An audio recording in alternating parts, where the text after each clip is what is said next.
Buenas noches. El siguiente tema a tratar es sobre neumonía asociada al ventilador mecánico.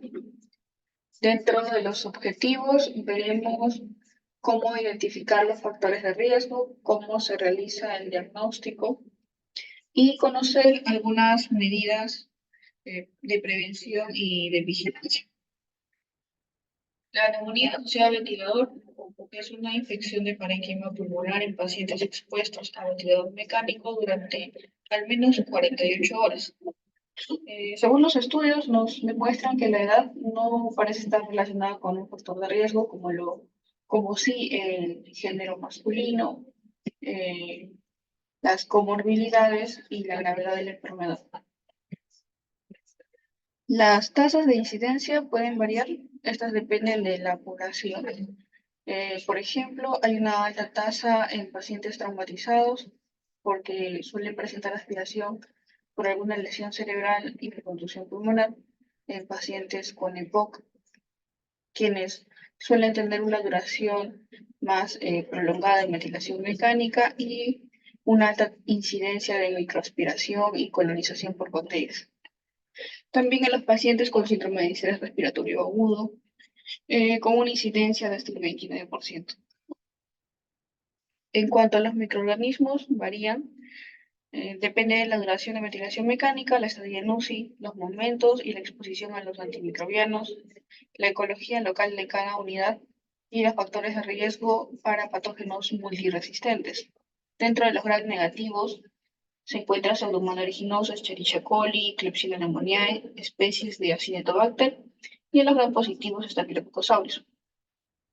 La neumonía asociada al ventilador puede dividirse o puede clasificarse en dos: de aparición temprana dentro de los primeros 4 días, sobre todo en pacientes previamente sanos que no han recibido antibióticos, y por lo general suele implicar una flora orofaringea normal. La otra clasificación corresponde a la neumonía asociada a aparición tardía después de los 5 días de hospitalización.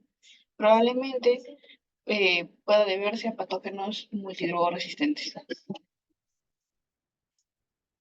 Factores de riesgo adicionales se encuentran las altas tasas locales de patógenos multiresistentes, la estancia hospitalaria prolongada, por general más de 5 días, colonizaciones previas, resistencias a cefalosporinas de tercera y cuarta generación, y para aquellos patógenos multiresistentes, que el paciente haya tenido síndrome de distrés respiratorio agudo, haya tenido una terapia de reemplazo renal antes de la neumonía asociada al ventilador o shock séptico en el momento de la neumonía.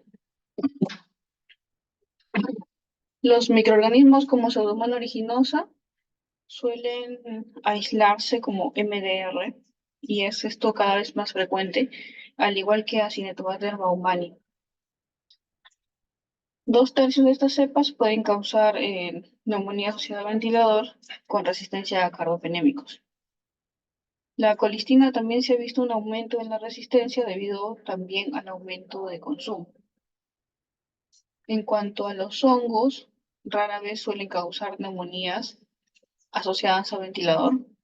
Si hablamos de cándida, esta es la levadura más común, se aísla en las muestras respiratorias, por lo general coloniza el tracto respiratorio inferior aproximadamente en un 27%, y está asociado con mayor riesgo de neumonía asociada a ventilador bacteriana con una coinfección con Pseudomonas aeruginosa.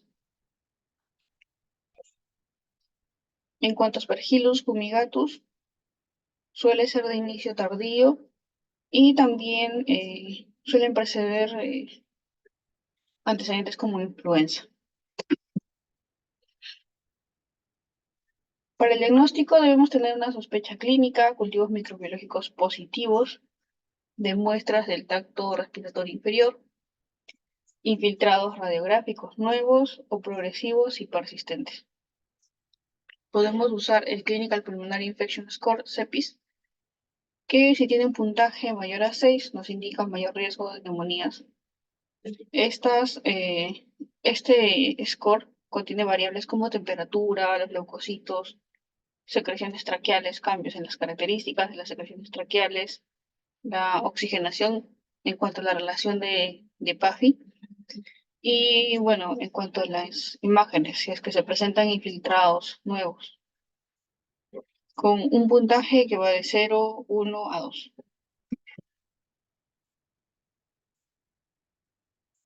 Para sospechar de una NAP, podemos tener signos clínicos de infección como aparición de fiebre nueva, secreciones endotraqueales purulentas, leucocitosis, leucopenia, aumento de la ventilación por minuto, disminución de la oxigenación, aumento de la necesidad de vasopresores para mantener una presión arterial.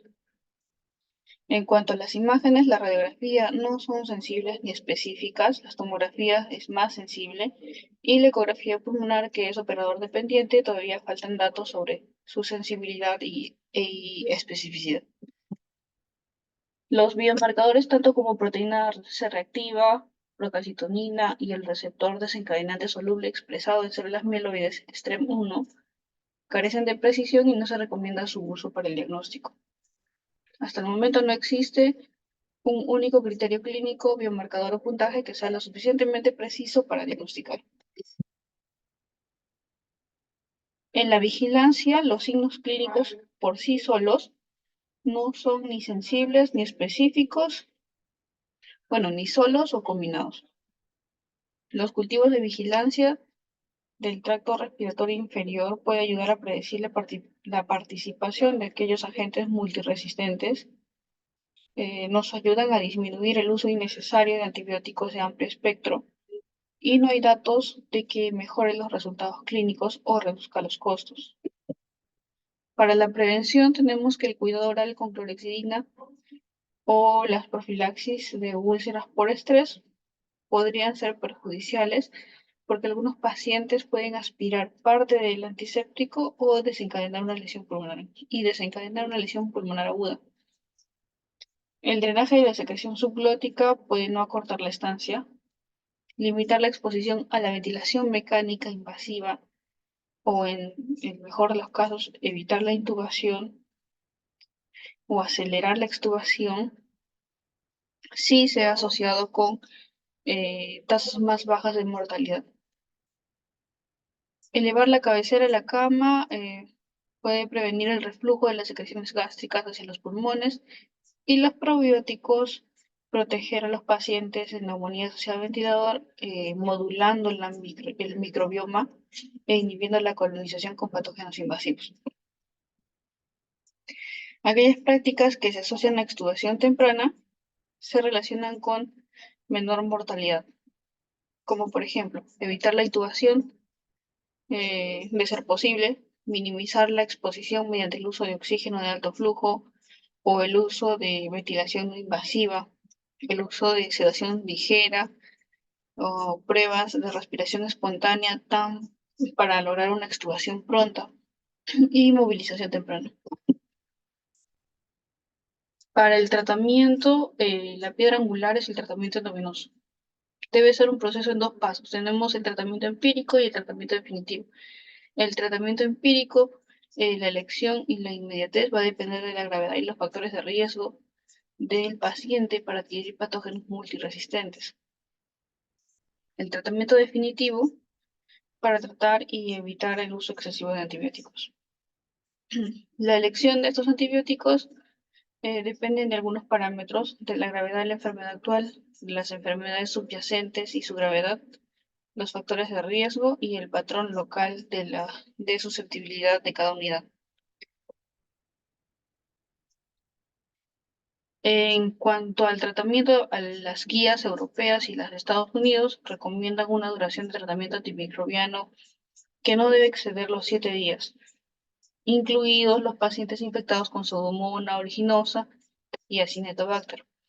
Está permitido más de 7 días en aquellos pacientes inmunocomprometidos, empiemas, absceso pulmonar y neumonía necrosante.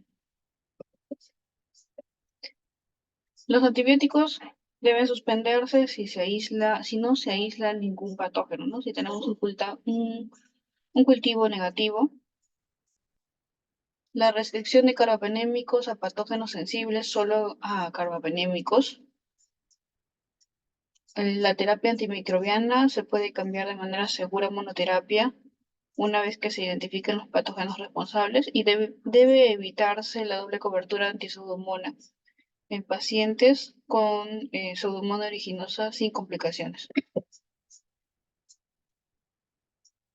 Como conclusión, las infecciones adquiridas en la UCI más frecuente, la neumonía asociada al ventilador es una de las infecciones más frecuentes de UCI, aproximadamente del 5 al 40%. Se asocia a una ventilación mecánica prolongada, a una prolongada estancia en UCI, con una mortalidad aproximadamente del 10%. Se recomienda que se obtenga una confirmación microbiológica por medio de cultivos. El tratamiento debe limitarse a 7 días y los antibióticos deben reducirse tan pronto como los resultados de susceptibilidad estén disponibles. Considerar antibióticos y suspender los antibióticos si los cultivos son negativos.